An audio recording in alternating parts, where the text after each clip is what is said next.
Welcome dear student, welcome to this video. इस video के through आज जो है वो हम हमारे कैंसर वाले टॉपिक को ही कैरी फॉरवर्ड करने वाले हैं। एज यू नो कि हमने हमारे पिछले कुछ वीडियोस में कैंसर से रिलेटेड बहुत सारी इन्फॉर्मेशन जो है वो डिस्कस की है, जैसे कि what is cancer, what is the background of cancer, what are the different types of cancer. Then इसके बाद में हमने ये भी देखा कि कैंसर जो है वो किस किस कारणों की वजह से कॉज हो सकता है, what are the causes of cancer, and now finally the prevention of cancer. हम कैंसर जो है इससे कैसे बच सकते हैं, what are the treatment related to cancer. अब जो भी है, एक पर्टिकुलर कोई ट्रीटमेंट नहीं है जो कैंसर को ठीक कर सकती है या कैंसर से बचा सकती है। तो जो भी ट्रीटमेंट है it consist of combination of number of therapies. अलग अलग थेरेपीज हैं जो एक साथ में या साइमल्टेनियसली जो है वो पेशेंट को दी जाती है to get away from cancer. अब यहाँ पर जो है सबसे पहला जो ट्रीटमेंट है उसे उस थेरेपी को कहा गया है कीमोथेरेपी। कीमो मतलब होता है केमिकल, तो जिस थेरेपी में केमिकल मतलब मेडिसिन्स जो हैं उसके माध्यम से ट्रीटमेंट की जाती है, then it is called as chemotherapy. ठीक है, कीमोथेरेपी जो है इसमें बहुत सारे एंटी कैंसर ड्रग मतलब ड्रग्स जो मेडिसिन्स हैं ये ऐसे होते हैं जो कैंसर से बचाते हैं या कैंसर से फ्री करते हैं, कैंसरस सेल्स को मारते हैं। ऐसे जो केमिकल्स हैं वो मेडिसिन के तौर पे जब आपको दिए जाते हैं that is included in chemotherapy. ठीक है, अब ये हमारे बॉडी में जाने के बाद में क्या करते हैं, तो ये जो है वो सेल डिवीजन, क्योंकि जैसे हमें पता है कि कैंसर जो है वो अनकंट्रोल्ड सेल डिवीजन है। ठीक है, अनकंट्रोल्ड सेल ग्रोथ है, तो उस सेल डिवीजन को वो चेक करते हैं मतलब उस पर नज़र रखते हैं कि ज़्यादा सेल डिवीजन नहीं होना चाहिए, ज़रूरत से ज़्यादा सेल डिवीजन नहीं होना चाहिए, and they inhibit DNA synthesis मतलब डीएनए भी बनने नहीं देते, they stop the process of formation of DNA.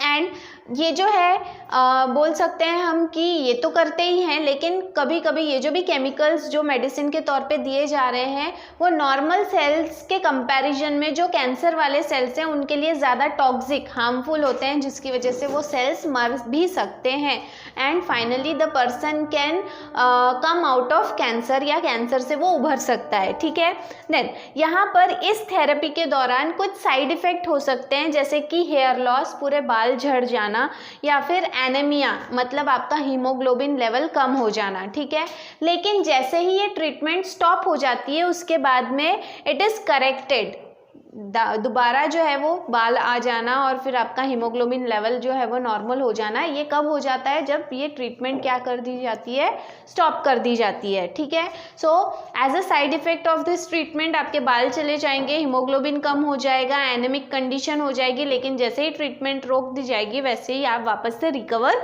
हो जाओगे। Then the next therapy is radiotherapy. Radiotherapy में रेडिएशन, अलग अलग प्रकार की रेज हैं जो कैंसर वाले जो जगह है, जो कैंसर वाला स्पॉट है, ट्यूमर जहाँ पे फॉर्म हुआ है वहाँ पे वो जो है वो फोकस किए जाते हैं, जिसकी वजह से फिर वो जो भी पोर्शन है वो उन रेज की वजह से जल जाता है या उन सेल्स को वो डैमेज कर देता है, कैंसरस सेल्स डैमेज हो जाते हैं और उसकी वजह से फिर कैंसर जो है उसे ट्रीट किया जाता है। सो रेडियोथेरेपी जो है वो जनरली कीमोथेरेपी के साथ में एडिशनल तौर पे दी जाती है, मतलब कीमोथेरेपी भी कर रहे हैं और रेडियोथेरेपी भी कर रहे हैं, ऐसा दोनों करते हैं। ठीक है, ये क्या करते हैं, देखो यहाँ पे वही कहा है कि it bombards the cancerous tissues और cell with the rays from radioactive material. कुछ ऐसे मटेरियल हैं रेडियो एक्टिव मटेरियल जिनमें से अलग अलग प्रकार की रेज जो हैं वो निकाली जाती हैं या उस पर इंसिडेंट करके रिफ्लेक्ट की जाती है और फिर उस जगह पे जहाँ पे आपको कैंसर हुआ है, जिस पोर्शन पे, जिस पोजीशन पे जहाँ पे ट्यूमर हुआ है वहाँ पे लगातार वो रेज जो हैं वो बार बार फोकस किए जाते हैं, उस जगह पे वो एक्सपोज किया जाता है। वो यहाँ पे बताया गया, देखो कि जो भी कैंसर टिश्यू है या सेल है they are expose to radiation, वो रेडिएशंस जो हैं वो उसी जगह पे बार बार डाली जाती है with the help of radio active material.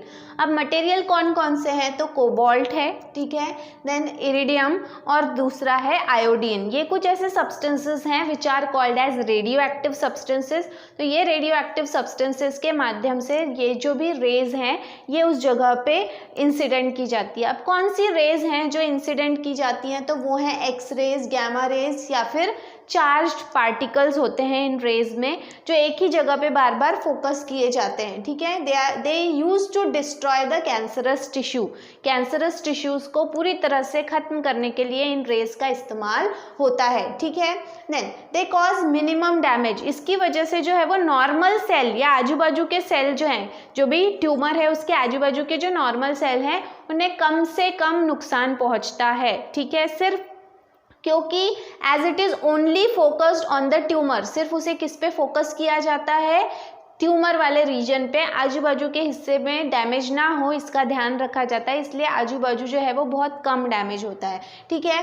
Then इसके बाद में नेक्स्ट जो थेरेपी है, रेडियो थेरेपी के बाद में नेक्स्ट जो थेरेपी है दैट इज सर्जरी। बेटर है कि सर्जरी करके, ऑपरेट करके, ऑपरेशन करके वो ट्यूमर को ही बॉडी से बाहर निकाल लिया जाए, ठीक है। तो ये भी एक ट्रीटमेंट है जिसके माध्यम से कैंसर को आपके बॉडी से जो है वो निकाला जा सकता है। तो सर्जरी में क्या कर रहे हैं, देखो एंटायर कैंसरस टिश्यूज और सेल्स आर रिमूव्ड, उसको पूरी तरह से निकाल दिया जाता है, ठीक है। लेकिन इसकी लिमिटेड यूटिलिटी, मतलब आप हर कैंसर में, हर टाइप के कैंसर में सर्जरी नहीं कर सकते, ठीक है। कुछ पर्टिकुलर टाइप ऑफ कैंसर्स ही हैं जिनमें आप सर्जरी कर सकते हैं, इसीलिए कहा है कि ये हर बार जो है ये थेरेपी या ये टाइप जो है ट्रीटमेंट का आप हर बार जो है वो एप्लीकेबल नहीं है, आप हर बार इसका इस्तेमाल नहीं कर सकते, ठीक है। यहाँ पे देखो इन सर्टन केसेस, कुछ ऐसे केसेस हैं जैसे कि ब्रेस्ट कैंसर है या फिर यूटेराइन ट्यूमर है, यूटेराइन मतलब यूटरस जो आपका गर्भाशय होता है वहाँ पे जो ट्यूमर है, ऐसे केसेस में सर्जरी करके उसको बाहर निकाला जा सकता है, ठीक है। Then the surgery is most effective, ऐसे समय में सबसे ज़्यादा इफेक्टिव होती है ब्रेस्ट कैंसर में और यूटेराइन कैंसर में सर्जरिकल मेथड, ठीक है। Other treatments are also given to kill any cancerous cells that may be escaped in surgery. हो सकता है कि सर्जरी के दौरान, जैसे बताया है मैंने आपको कि ट्यूमर दो प्रकार के, एक जो एक ही जगह ठहरा रहेगा और दूसरा जो दूसरी जगह मूव कर सकता है। अब अगर वो एक ही जगह ठहरा हुआ है तो उसे सर्जरी करके आप निकाल लोगे, कोई प्रॉब्लम नहीं है। लेकिन कभी कभी क्या होता है कि आपको लग रहा है कि ट्यूमर एक ही जगह है, कैंसर एक ही जगह ठहरा हुआ है, आपने उसको सर्जरी करके निकाल लिया, लेकिन उसके कुछ टिश्यूज इधर उधर अगर फैले हुए हैं तो वो दोबारा से कैंसर जो है वो दूसरी जगह जाके कैंसर जो है वो तैयार कर सकते हैं, कैंसर का ट्यूमर तैयार कर सकते हैं। तो ऐसे केस में भी जो है वो फिर एक नहीं, आपको मल्टीपल सर्जरीज करनी होगी, डिपेंड करता है कि वो सर्जरिकली रिमूव किया जा सकता है या नहीं, ठीक है। So that is another method of treatment of cancer. Then इसके बाद में नेक्स्ट इज इम्यूनोथेरेपी, ठीक है। इम्यूनोथेरेपी में क्या होता है कि जो भी डिटेक्शन है या डिस्ट्रक्शन है इम्यून सिस्टम, कभी कभी क्या होता है कि जो भी ट्यूमर फॉर्म हो रहा है आपके बॉडी को पता ही नहीं चलता, आपके इम्यून सिस्टम को पता नहीं चलता, वो उसे पहचान नहीं पाता है, और पहचान नहीं पा रहा है इसीलिए उसे वो डिस्ट्रॉय भी नहीं कर पाता। तो इम्यूनोथेरेपी में क्या करते हैं, आपका इम्यून सिस्टम लेवल बढ़ाते हैं, जिसकी वजह से आपके अंदर से ही कुछ ऐसी चीज़ें तैयार हो, आपका इम्यून सिस्टम, आपकी रोग प्रतिकारक शक्ति ही इतनी ज़्यादा जो है वो बढ़ जाए जिसकी वजह से वो खुद ही जो है वो कैंसर वाले सेल्स को पूरी तरह से डिस्ट्रॉय कर सके। तो ऐसे समय में देखो पेशेंट्स जो हैं उन्हें क्या कहा गया, the patients are given substances called biological response modified such as alpha interferon which activates their immune system. ऐसे समय में जो है वो पेशेंट्स को कुछ ऐसे सब्सटेंसेस, पदार्थ दिए जाते हैं जिन्हें बायोलॉजिकल रिस्पॉन्स मॉडिफाइज, जो आपके शरीर का जो रोग प्रतिकारक शक्ति है, जो रिस्पॉन्स है उसे बढ़ाने वाले जो सब्सटेंस हैं वो दिए जाते हैं। जैसे कि एग्जाम्पल है अल्फा इंटरफेरॉन, जो क्या कर रहा है, आपके इम्यून सिस्टम को बढ़ा रहा है, ठीक है। It make strong your immune system, और इसकी वजह से फिर वो ट्यूमर को वो क्या कर सकता है, डिस्ट्रॉय कर सकता है, ठीक है। तो इस तरह से आपके इम्यून सिस्टम को बढ़ाने वाली जो थेरेपी है उसे क्या कहा जाएगा, इम्यूनोथेरेपी। बढ़ाया कैसे जा सकता है, with the help of some type of substances जिन्हें क्या कहा गया है, बायोलॉजिकल रिस्पॉन्स मॉडिफाइज टिश्यूज़ या सब्सटेंसेस, और उसकी मदद से आपका इम्यून सिस्टम जो है वो बढ़ता है और वो खुद ही फिर कैंसर वाले सेल्स को मारकर भगा देता है। देन एट लास्ट, सबसे लास्ट जो थेरेपी है वो है supportive therapy. Actually supportive therapy जो है वो ट्रीटमेंट नहीं है। क्या हो रहा है कि कभी कभी जो है वो किसी को शुरुआत में कुछ ऐसे सिम्टम्स नज़र आते हैं कि ऐसा लगता है कि कैंसर हो सकता है, तो ऐसे समय में उनको ट्रीटमेंट दी जाएगी ताकि वो कैंसर बढ़े ना, या फिर कैंसर का ट्रीटमेंट पूरी तरह से ख़त्म होने के बाद में कुछ साइड इफ़ेक्ट होते हैं, ठीक है, उन साइड इफ़ेक्ट से बचने के लिए भी जो ट्रीटमेंट दी जाएगी, मतलब साइड इफ़ेक्ट से उभरने के लिए जो ट्रीटमेंट दी जाती है उसे क्या कहा जाता है, सपोर्टिव थेरेपी। ठीक है, तो यहाँ पे वही कहा है कि ये जो थेरेपी है it is use to treat symptoms of cancer and side effects of cancer. Cancer के कुछ सिम्टम्स जो हैं उनसे निपटने के लिए ये थेरेपी जो है वो दी जाती है, या फिर कैंसर होने के बाद के जो मतलब कैंसर की ट्रीटमेंट या कैंसर से जो साइड इफेक्ट होंगे उसके जो दूसरे दुष्परिणाम होंगे उनसे बचने के लिए ये ट्रीटमेंट दी जाती है।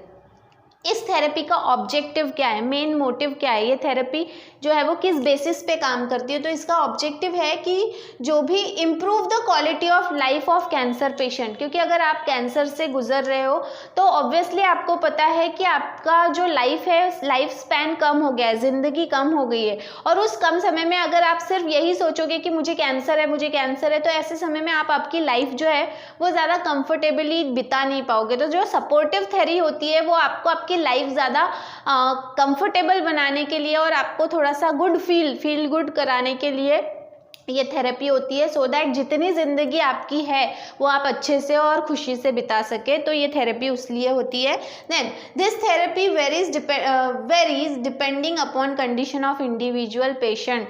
और ये थेरेपी एक ही प्रकार की नहीं होती है, अलग अलग पेशेंट के जितने प्रकार होंगे, उनका जैसा बिहेवियर रहेगा, उनका जैसा टाइप ऑफ कैंसर रहेगा, उस हिसाब से ये सपोर्टिव थेरेपी जो है वो अलग अलग लोगों के लिए अलग अलग प्रकार से होती है। ठीक है, तो कैंसर जो है ये एक बहुत ही डेंजरस जानलेवा डिसीज़ है जिसके बारे में हमने देखा कि हाउ वी कैन ट्रीट, कैसे हम जो है वो कैंसर से ट्रीटमेंट कर सकते हैं। As I have told you कि बहुत सारे जो है वो कॉम्बिनेशन अलग अलग प्रकार के ट्रीटमेंट को एक के बाद एक या साइमल्टेनियसली साथ साथ जो है वो ट्रीटमेंट दी जाती है, सो दैट जो भी कैंसर पेशेंट है आइदर उसको पूरी तरह से हम कैंसर से ठीक कर सके, मतलब अगर ट्यूमर निकाल लिया और वो ट्यूमर मूव नहीं हुआ है तो वो पेशेंट जो है वो कैंसर से ठीक हो सकता है। लेकिन कुछ कुछ केसेस में कैंसर जो है उसका टाइप ही इतना ज़्यादा ये होता है, डेंजरस होता है कि आप उसको ट्रीट नहीं कर सकते। जैसे कि अगर हम देखें कि Yuvraj Singh who is a cricket player, उसका भी जो है वो कैंसर था, लेकिन उसका कैंसर इट वाज ट्रीटेबल और इसीलिए नाउ ही इज़ अलाइव। उसका जो कैंसर का ट्रीटमेंट है वो ख़त्म हो गया है और अब वो पूरी तरह से फिट एंड फाइन है। लेकिन अगर हम बात करें इरफान खान की, क्या आप लोगों को पता है कि इरफान खान को जो कैंसर हुआ था वो मतलब जो न्यूरॉन्स होते हैं, हमारा जो ब्रेन होता है, ब्रेन के जो छोटे छोटे यूनिट्स होते हैं जो ब्रेन के मैसेज बॉडी तक और बॉडी के मैसेज ब्रेन तक पहुंचाते हैं, वो यूनिट्स में कैंसर हुआ था, न्यूरो कैंसर था उनको, और वो बहुत ही रेयर टाइप ऑफ कैंसर है। और इसी वजह से उसका ट्रीटमेंट, क्योंकि ब्रेन में तो आप सर्जरी नहीं कर सकते या फिर ब्रेन में तो आप इस तरह की ट्रीटमेंट जो है वो रेडिएशंस नहीं दे सकते, तो इसीलिए उसका ट्रीटमेंट जो है वो इतना पॉसिबल नहीं था। फिर भी जो है उन्होंने बहुत सारी ट्रीटमेंट लेने की कोशिश की, बट स्टिल वो ट्रीटेबल नहीं था, इसीलिए आज वो हमारे साथ में नहीं है। सो इस तरह से बहुत सारे ऐसे टाइप ऑफ कैंसर हैं जिनमें से कुछ को ट्रीट करके ठीक किया जा सकता है या फिर उससे थोड़ा सा जो है वो पेशेंट को बचाया जा सकता है, और कुछ ऐसे कैंसर्स हैं जिन्हें ट्रीट नहीं किया जा सकता। ठीक है, लेकिन अगर हम ट्रीटमेंट की बात करें तो फिलहाल हमारे मॉडर्न साइंस में इतनी ट्रीटमेंट्स अवेलेबल हैं जो कैंसर से बचने के लिए या कैंसर पेशेंट की लाइफ को ज़्यादा कंफर्टेबल बनाने के लिए ये ट्रीटमेंट्स अभी अवेलेबल हैं। ठीक है, इसके साथ में ही कैंसर वाला जो टॉपिक है हमारा ये ख़त्म होता है। अब आप देखोगे कि हमने जो पिछला टॉपिक देखा था जिसमें हमने देखा था कि क्या कौन कौन से कारण हैं जिसकी वजह से कैंसर हो सकता है, तो उसके लास्ट में एक बॉक्स है, उस बॉक्स में दिया हुआ है कि कौन सा सब्सटेंस कार्सिनोजेनिक सब्सटेंस है जो कौन से पार्ट को कौन सा कैंसर कॉज करता है। तो वो चार्ट अगर आप देखोगे तो आपको देखकर ही समझ में आ जाएगा, इसीलिए वो मैंने यहाँ पे नहीं लिया। आप जो है वो उसको बुक में से पढ़ सकते हो, उसमें कोई भी समझाने वाली बात नहीं है, ठीक है। तो इसके साथ में ही कैंसर वाला टॉपिक यहाँ पे ख़त्म होता है। इसके बाद में हम हमारे नेक्स्ट वीडियो में हमारा नेक्स्ट डिसीज़ देखेंगे जिसका नाम है एड्स, ठीक है। तो वो हम हमारे नेक्स्ट वीडियो में देखने वाले हैं। तब तक के लिए थैंक यू।